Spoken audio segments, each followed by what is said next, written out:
wouldn't want to wake your mother, would we, Charlie? Then I'd have to kill her, too. Next up, Russ and I are going to review Fright Night. And come on, people, you know you want to be cool like Brewster. Make sure you subscribe to us, like this video, tell your friends, click the notification bell, and keep supporting physical media. For real. Coming out October 4th on 4K Ultra HD from Sony is Fright Night in a beautiful Steelbook. Russ, let's take a look at that Steelbook. It is a beautiful. The Steelbook oh, is wow. beautiful. The Jerry Dandridge back. I didn't see yet. The top, like, shimmers, like, over top of the house. That the vampire on the top there. Like, the house is flat, but that shimmers. Ooh. So I'd like to talk about that release and the Steelbook itself and, you know, what's going on with it. But first, just a little bit about the movie. 1985, we were 3 years old when that hit the theater. And this was a directorial debut of Tom Holland, his first film yet. And then he later directed Child's Play, which we also reviewed. And the movie involves teenager Charlie Brewster, who discovers his next door neighbor is a vampire. And it stars Chris Sarandon as Jerry Dandridge, William Ragsdale as Charlie, Roddy McDowall as Peter Vincent, and Amanda Bierce as Marcy Darcy. Marcy Darcy? I'm now Marcy Darcy? What have I done? This film was a success with audiences and critics, earning $25 million on a $9 million budget. It spawned a sequel, a remake, and a sequel to the remake. A what? A what? When he was writing this movie, he basically had this concept of a kid next door to a vampire, but then it kind of like ended there, and he wasn't really sure, how does that play out? What do we even do? At the time, and a lot of people that are our age probably remember this, but if you're, I don't know, 18 and watching this, thanks. But at the time, there were a lot of these like hosts that like presented scary movies late at night. Nobody has any respect for the arts in this country anymore. So you're thinking, well, hey, what's the big deal? Just another zombie splatter movie, right? Hello, darling. It's me, Elvira, Mistress of the Dark, the sassy lassie with the classy chassis. If this teenage kid was a fan of horror movies and things of that nature on television, and he felt like he had this real life problem, I want him to go to his horror host that he feels the biggest connection with. So they got Roddy McDowall, who I guess really was excited about it. Roddy McDowall, he's sweet. He is sweet. He's what makes it warm in this film. Is. Chris Sarandon also was like, I don't want to be in a horror movie, but he was captivated by the script. He's been in horror movies. I guess not at that point. The Sentinel. I'm not Chris Sarandon, Russ. You need to call him up. Oh, yes, okay. That sounds fine. It was obvious that this was a labor of love. It was clear that the director's approach to it was one of wanting to have fun with the genre without making fun of the genre. That's a perfect way to describe Fright Night. Yeah, so that's how Chris described it, Russ. Yeah. Fuck the Sentinel. I do think what doesn't send it over the moon, what didn't just fucking, why it doesn't take off into the stratosphere is William Ragsdale. What do you mean by that? Chris Sarandon, awesome. Roddy McDowall, awesome. Yeah. I feel like you really buy into everything. So why did William Ragsdale not do it for you? I don't know. I just think he was out of his league. I don't think has he had a leading role since. Where have you been all my life? Frozen. And the last thing that I'll mention before we talk about the movie itself is just that the visual effects, which are pretty cool for the time, they were done by a guy named Richard Edlund, who was the head of special effects for Ghostbusters, a lot of which were involving like the transformations of the vampires, which some of which took up to 18 hours to kind of get people together in those contact lenses. I guess that is a big part of the transformation work. They're really cool. Like even Amanda Bierce with that wide smile thing at the end of the movie is awesome. Yep. So it's a great movie. Why is it great, Russ? Talk about why it's great. Tell me why it's great. You know, it's funny. This always in my circles in life or whatever, it always gets compared to The Lost Boys.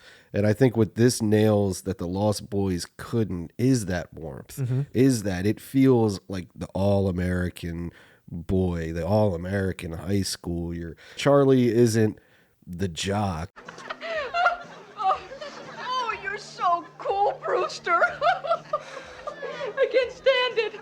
He has the earnestness to go to his television horror host for help. Like that's so innocent and sweet. And of course, he does help him. Like when would that happen in real life? Get the fuck out of here, kid. You know what I mean? Like it's warm, dude. It's just a very sweet movie that manages to have cool horror and cool gore, cool makeup. You basically touched on everything that I could remember. And one of the main things was that the movie is fun while simultaneously having like when the horror starts, it's not funny. They're taking the horror aspect of it seriously in such a way that they've got great special effects. So when it shows up, you're kind of scared a little bit. The great characters. This is what fucking horror doesn't have anymore. Right. You have Peter Vincent. You have Chris Sarandon's character. It's like, so when the gore and the flashy stuff isn't going on, you are still captivated, even as a child, because you are watching great character actors do great work in great roles. And I miss that in horror movies. God, I miss that. I feel like every horror movie I watch today, it's just a bunch of young misanthropes who are miserable about everything. And it's like, I don't care about you. And you can't wait for them to die. Exactly. Here, you don't want anyone to die. No, I don't want any of them. I don't even want Chris Sarandon to die. In the damn movie. Yeah, he's the villain. True. He's very sympathetic. That's what I'm saying. And it's firing on all cylinders. It's very hard to make a movie that good. The original Fright Night was the number 2 highest grossing horror film of 85, passing Nightmare on Elm Street 2. And the critics praised it highly as well. A sequel was greenlit. Many of the cast couldn't return. So Holland and Sarandon were making Child's Play. Bierce was making Married with Children. And Evil Ed went on to do... I don't know. 976 Evil. Remember that movie? Yeah. That movie sucks. You're right. You're quite right. Remake later made with Colin Farrell as Jerry Dandridge. It was panned. No, it wasn't. It was panned, even with the original cast and Holland piling on. I'm of a certain age. I'm a purist. I'm gonna go in wanting to hate this remake, and I didn't like it from what I saw. But I also remember thinking that wasn't bad though, especially for a remake. I would rather attempt the Fright Night remake again over Nightmare on Elm Street, Halloween. Like, honestly, from what I saw, it's one of the better horror remakes. What are you talking about? Well, here's what Tom Holland had to say. They forgot the humor and the heart. They should have called it something other than Fright Night because it had no more than a passing resemblance to the original. You know, you treat it with the same level of seriousness. That's the kind of ridiculous about it all. And then throw it all away. I can understand that. And yes, it totally doesn't have the humor or the heart, but I wasn't going in expecting that from a movie that came out in 2010 that's a horror remake. Yeah, fuck you, Tom Holland. For real. Fuck you.